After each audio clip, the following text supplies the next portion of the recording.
आज कथा सागर में प्रस्तुत है कक्षा 9वीं की पूरक पाठ्य पुस्तक संचयन में से कल्लू कुम्हार की ऊना कोटी पाठ।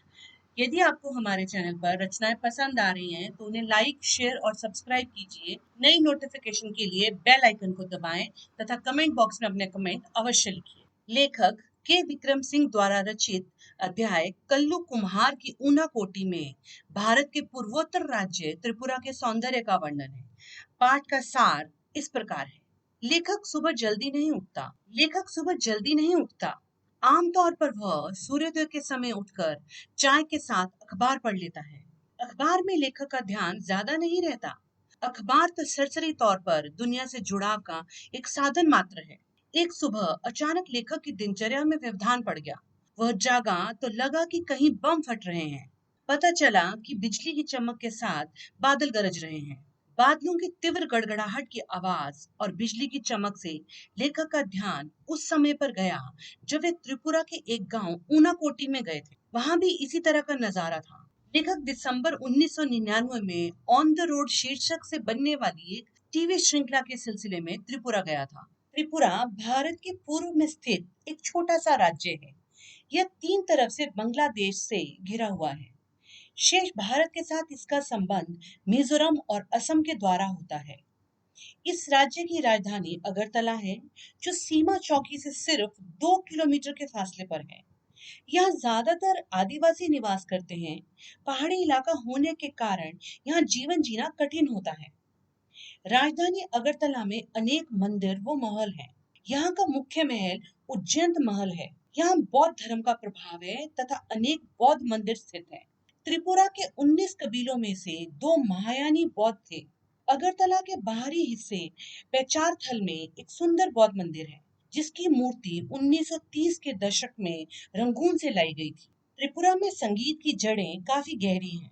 बॉलीवुड के सबसे मौलिक संगीतकारों में से एक आर.डी. बर्मन यहीं के हैं। यहाँ अनेक लोक गायक हैं जो कबीलाई बोलियों में गाते हैं। हेमंत कुमार जमातिया यहाँ के प्रसिद्ध लोक गायक हैं, जो 1996 में संगीत नाटक अकादमी द्वारा पुरस्कृत भी हो चुके हैं। मंजू ऋषिदास एक लोक गायिका होने के साथ साथ नगर पंचायत में अपने वार्ड का प्रतिनिधित्व भी करती हैं।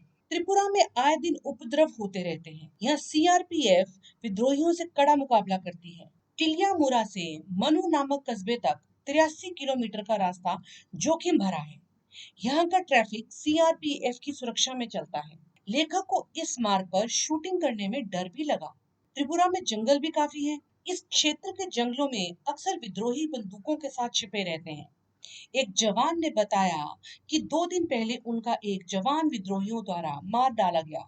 ये सुनकर लेखक घबरा गया। उत्तरी त्रिपुरा में अगरबत्तियों के लिए बांस की पतली सींकें तैयार की जाती हैं, जिन्हें कर्नाटक और गुजरात में भेजा जाता है।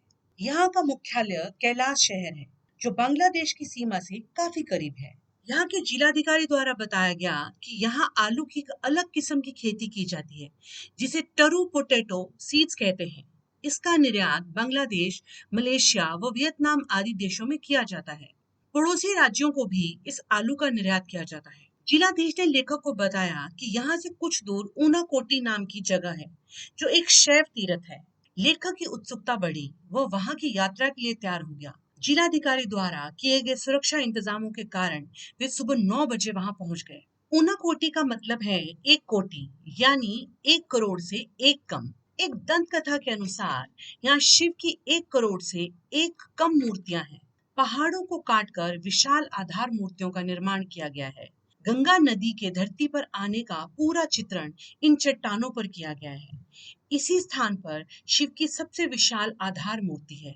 स्थानीय निवासियों के अनुसार इन सभी मूर्तियों का निर्माता कल्लू कुम्हार था। कुम्हार पार्वती का भक्त था।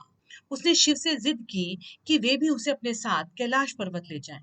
शिव ने शर्त रखी कि एक रात में शिव की 1 करोड़ मूर्तियां बनानी होंगी। सुबह 1 करोड़ से एक मूर्ति कम निकली और भगवान शिव ने कल्लू कुम्हार को वहीं छोड़ दिया। तो दोस्तों, इसी के साथ ये पाठ का सार यहीं समाप्त हुआ। मिलते हैं जल्दी नए पाठ के साथ। धन्यवाद।